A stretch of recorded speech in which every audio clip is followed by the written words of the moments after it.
Guys, আসসালামু আলাইকুম। Welcome to my another blog. আজকের ব্লগে সেই পুরোনো ডাঙাটা আমরা সেচবো। দেখেন আশেপাশের ওয়েদারটা আপনাদের দেখায় কি ভালো। একটু রোদ আছে কিন্তু অনেক বাতাস। এখানে এত সুন্দর পরিবেশ, কিভাবে বলে বুঝাবো।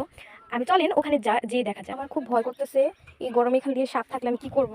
আল্লাহ, আমি তো মরেই যাবো যদি একটা সাপ আমাকে দেখা দেয়। সকলে আমাকে সাহস দিচ্ছে যাওয়ার জন্য, আমি তো সাহস পাচ্ছি না। এদিক দিয়ে আমার ভয় করছে। চলেন ওখানে যাওয়া যাক।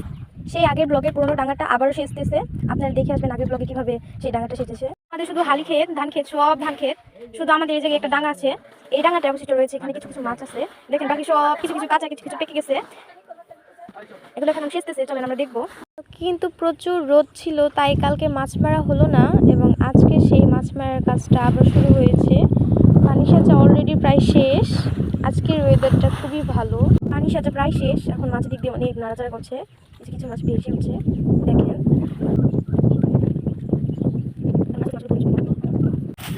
সকল মাছ মানে একটু পানিতে থাকতে পারছে না, তাই সঙ্গে ভেঙে যাচ্ছে। খেতে জাল দেওয়া হয়েছে, তাই খেতে পারছে না। দেখেন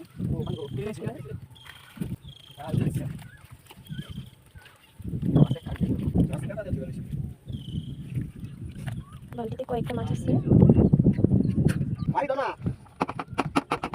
একটা জিওল মাছের জন্য ভাইয়া গেছে দৌড়িয়ে, জিওল মাছ নিয়ে আসতেছে। সরি, এটা বাইম মাছ।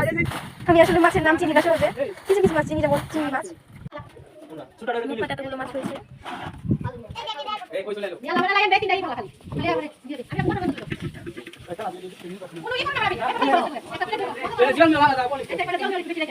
আজকের জন্য এখানে টাটা করে ভিডিওটা আপনার বাই বাই।